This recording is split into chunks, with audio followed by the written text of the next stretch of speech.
મોક્ષના કામમાં આવે તેને બુદ્ધિ કહીએ તેનું શું કહેવું? બુદ્ધિ કોને કહી? મોક્ષના કામમાં આવે બુદ્ધિ, બાકી બુદ્ધિ નહીં, કચરો. આ દુનિયા કરોડ રૂપિયા કમાવો એ બુદ્ધિ હોય પણ બુદ્ધિ નહીં. દૂર છે તો ધૂળનો ઢગલો અહીંથી ઉપાડી નહીં મૂકે, અહીંથી ઉપાડી મૂકે. ટ્રાન્સપોર્ટમાં નહીં, પંજાબની વસ્તુ અહીંયા આવે, ખટારા ટ્રક ભરી ભરી પંજાબથી અહીંયા આવે, અહીંથી ત્યાં જાય, ત્યાં એ વસ્તુ ફેદા ફેદ કરે. ઓલા 10 રૂપિયે કિલો લીધું ને ગુજરાતમાં 15 રૂપિયે કિલો પડે, પછી આ ગુજરાતવાળો આમ મોકલે 20 રૂપિયા, બધું એમાં. એટલે એ બુદ્ધિ નહીં. એમ આ લોકમાં ગમેલા પૈસા કમાવો, કીર્તિ મેળવો, લોકો ગમે એટલું તમે એમાં બુદ્ધિ લાવે, બુદ્ધિ નથી જ. મહારાજ ના પાડે છે.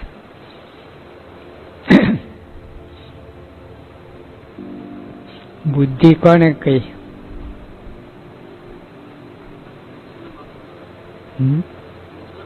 બસ મોક્ષના કામમાં એ બુદ્ધિ, બાકી મહારાજ બુદ્ધિ ગણતા જ નહીં. મૂર્ખ જ, મૂર્ખનો સરદાર. મોક્ષના કામમાં ના આવે, ગમેલી બુદ્ધિ તો મૂર્ખનો સરદાર, આવું મહારાજ કહે. એટલે આપણે ત્યાં તો હવે ખૂણામાં પેલો વાસણ ઉટકતો હોય ને, કોઈ ઓળખતો ને કાંઈ, એ બુદ્ધિ. અને હાવર્ડ યુનિવર્સિટીમાં લેક્ચર આપતો હોય, ચોકડી મત આપણે ચોકડી મૂકે ને, મત વોટિંગ હોય ને, મત ચોકડી મૂકતા પહેલેથી જ કે કેન્સલ જ છે, તો આપણે સવરું જ લઈએ કે ના લોકો મને ચૂંટ્યા, અરે કેન્સલ કર્યું. એવું છે. અહીંયા મહારાજ કેન્સલ જ કરે છે. મોક્ષના કામમાં એટલી બુદ્ધિ.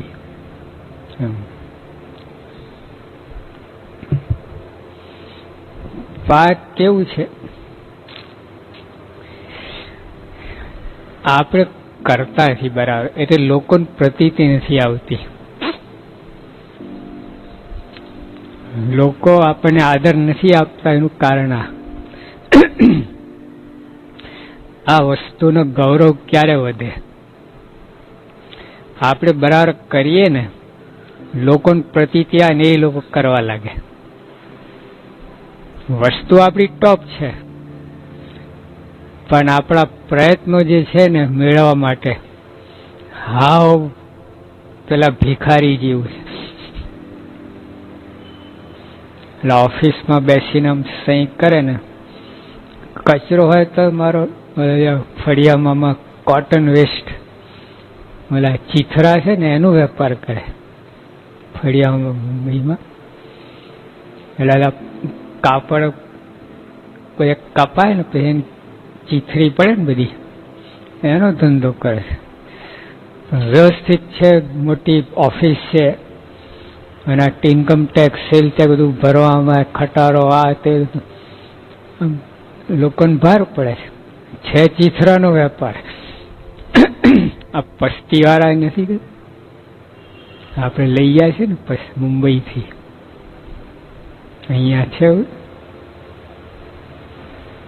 આણંદ છે.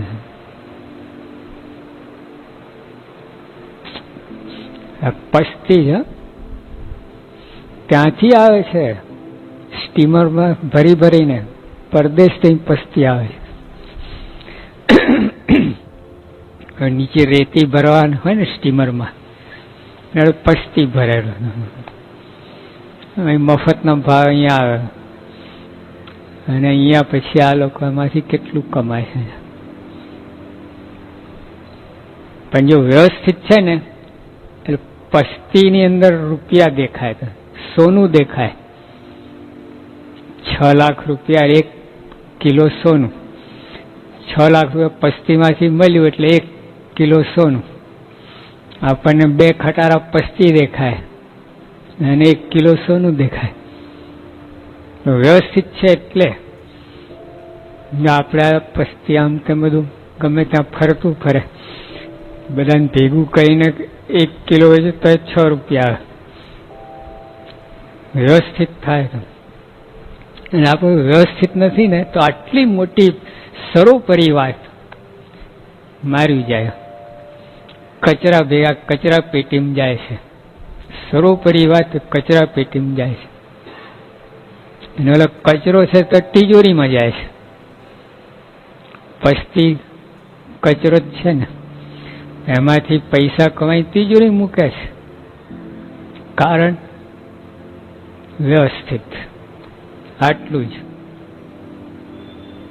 આપણે મહારાજે વાત કરી કે વ્યવસ્થિત હોય કે ના, પણ વસ્તુ એ વસ્તુ જ છે.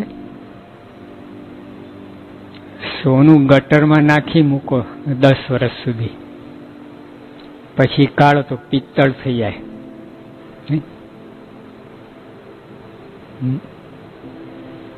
10 વર્ષ ગટરમાં રાખો સોનું, પછી 10 વર્ષ પછી કાઢો તો પિત્તળ થઈ જાય. સોનું જ રે. આ વાત વ્યવસ્થિત મૂકો ના મૂકો એ સોનું જ છે. આ જ બુદ્ધિ છે.